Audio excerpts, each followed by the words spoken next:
Joined today by assistant coach JJ Crew. JJ, big weekend for the Broncos, obviously, with a split over number one Michigan. What positives can you take from what you saw this weekend? Well, I thought it was a great weekend for our guys to showcase, our identity and the way we want to play. I thought the guys competed hard for 60 minutes.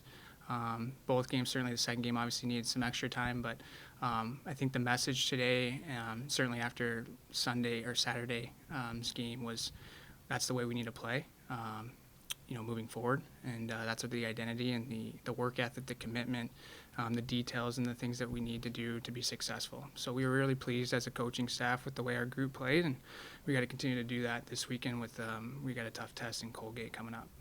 It's the Saturday was the second time the Broncos have gone down by 2 goals this year, and they've shown the ability to come back. What do you attribute that to? Yeah, I mean, obviously we don't want to be down early. Certainly the resiliency in our group was there, which we like to see. But credit to their goaltending on Saturday was a great bounce back for him after Friday night. He played well in the pipes, and we just need to get more bodies and traffic to the net. And certainly as the game went on, we started to do that. So it was great to see from our group bounce back, being down early. Over the weekend, you held Michigan to just 1 of 11 on the power play. What did you like out of the penalty kill unit, and how do you keep that going moving forward? Yeah, no, it's been great. Coach Herter's been doing a lot with the PKers, certainly in practice, and we've changed a couple things from last year, and it's been a huge success so far. We got to continue to keep going in that direction. The guys are buying in. They're blocking shots. Our forecheck, up ice pressure has been great, and certainly in zone guys are, doing what they're supposed to do from a details standpoint. We're sealing guys on the wall, but loose pucks, we see numbers, we're pressuring in zone. So the commitment's there. Obviously the blocking shots and the goaltending's got to be there too. And Bussey's been huge inside the net or in between the pipes, and that's how that helps huge for PK percentages. Ethan Frank, with 5 goals in the first 4 games, what have you seen out of him this year that's allowed that scoring output so far? It starts in practice with Ethan. He's a leader. He's a 5th-year guy for us who's he knows what it takes. He certainly leads the charge in practice and with his effort, which is helps with our young guys and bringing them along. But it starts in practice. He's a competitor every day, and it translates to the games. He's quick. He's explosive. He can shoot it, obviously, and so it's not a surprise that he's doing as well as he is, because it's it just shows the type of kid and character he has and the work ethic he shows in practice on a daily basis. You mentioned the play of Brandon Bussey a little bit. Last year, this team had a save percentage a little bit below 88%. So far, Bussey up around 92. What difference does that make, having him back there in goal, someone the guys are so confident in? Yeah, it's huge. He's another guy that brings it in practice every day. His habits, his detail, his willingness to want to get better. It starts in practice. And, when you're doing it in practice, it's only going to make you more confident and for the games. And he's certainly he's a leader back there for us. The guys feed off of it. Certainly when he makes key saves or big saves, it feeds our offense. And so he's been great. And, again, a guy that is a pro when it comes to practice habits. And so we're definitely pleased with the way he's playing. A bit of a controversial play late in the third period of that Michigan game. Talk us through what you saw when Joyo put that puck toward the net, and Ethan Frank deflected it, which ultimately ended up overturning after it went through the net. Yeah, I mean, from the bench, obviously it looked like a goal from where I was standing. The crowd erupted, the bench erupted. So it all happened really fast and quick, and certainly the refs wanted to take another look at it, and they saw something different, and sometimes that's the way it goes. Were you surprised at all that it was overturned? Like I said, it was too close to call. Certainly, they had some more angles that maybe we didn't necessarily get to see, but it's a bang play, and it's just unfortunate it didn't go our way in that particular game. Power play was really clicking well on Saturday. I know that you guys have pretty much everyone back from those top 2 power play lines. Just talk about what that continuity brings to the team and the confidence that they're playing with right now. Yeah, it's huge. Obviously, like you said, we got the same guys back from last year's group. We added Fulpen this weekend. I thought he was great all weekend for us. He really showed what he's capable of, and certainly on that power play unit in particular with Addard setting him up for one timers. It was great. The guys are clicking, and even when we're not, putting it in the back of the net, we're having good looks. Yeah, and that's just, Coach Furschweiler working with the power play guys and the detail and what we're trying to accomplish.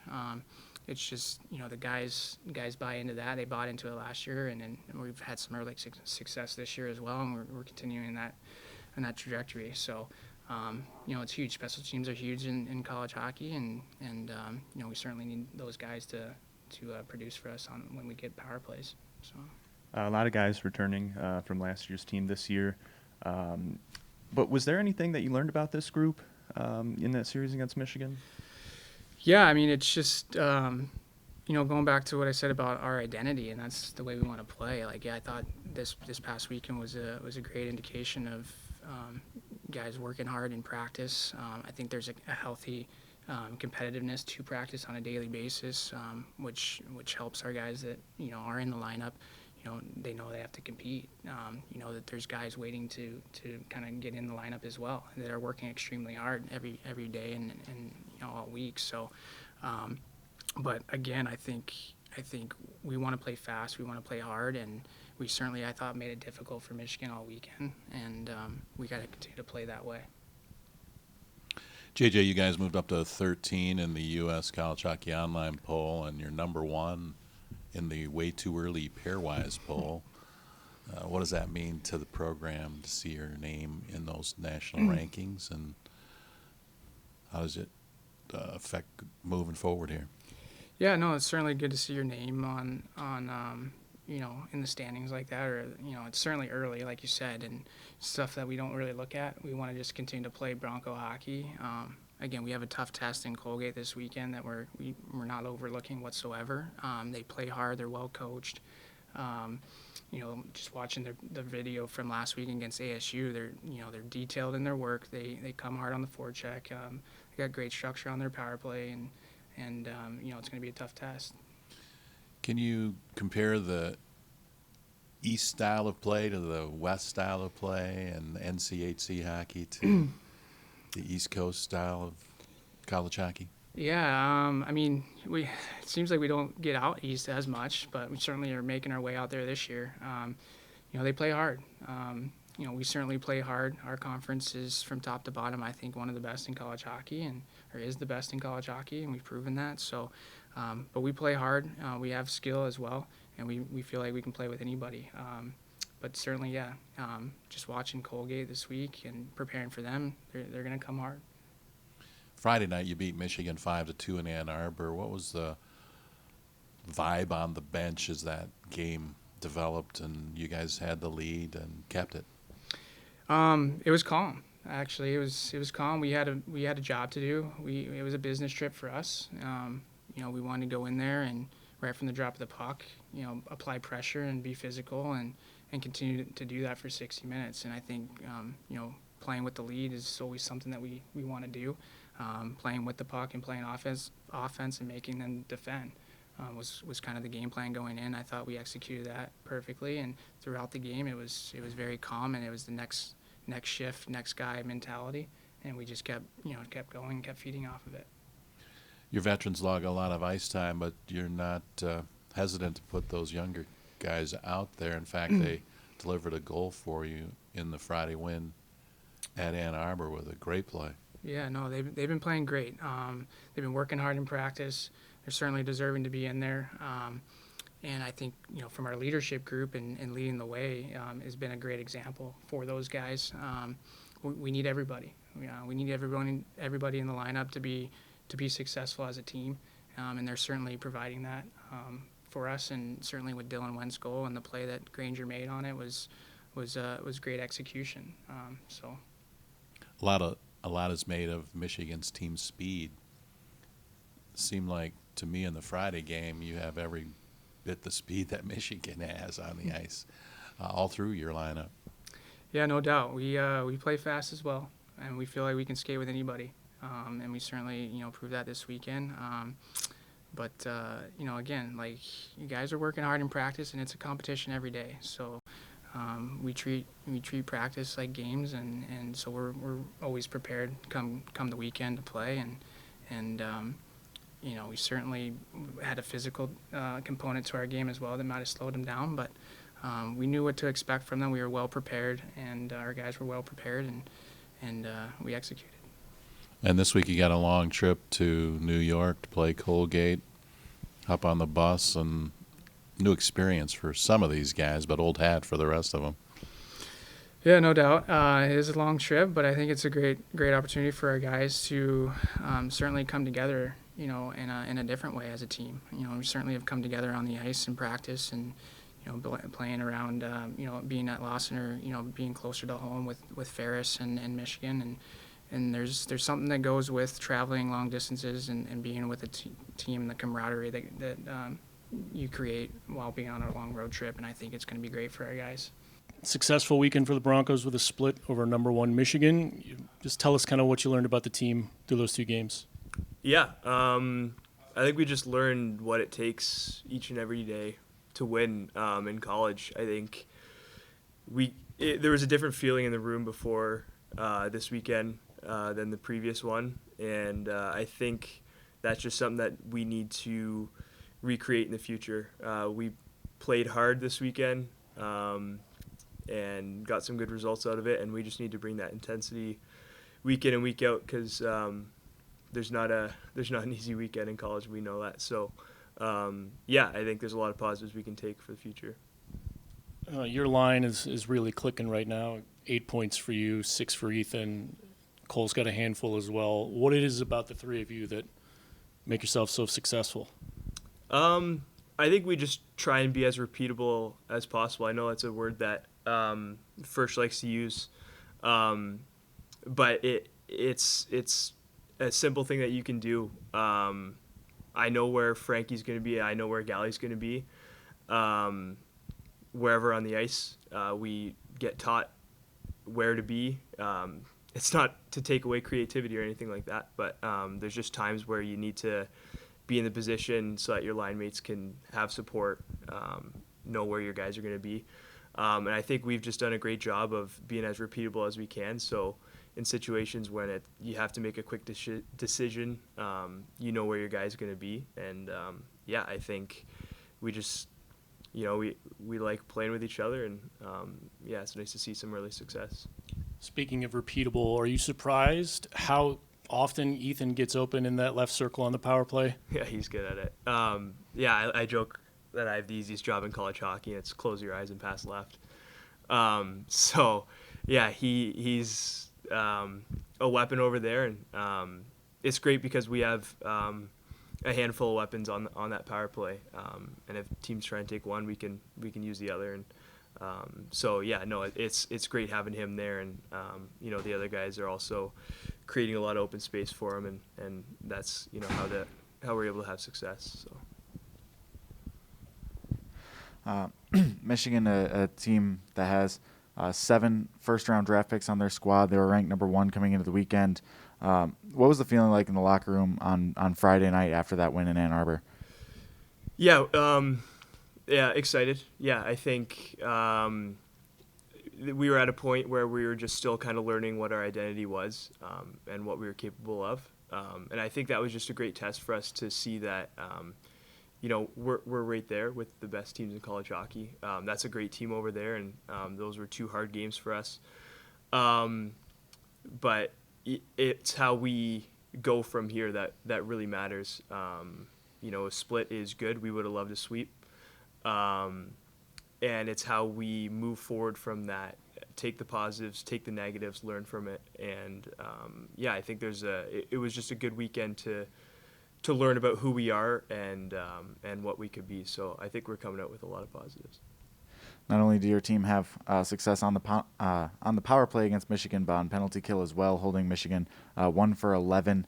What's been sort of the emphasis on PK in practice that's allowed you to have so much success?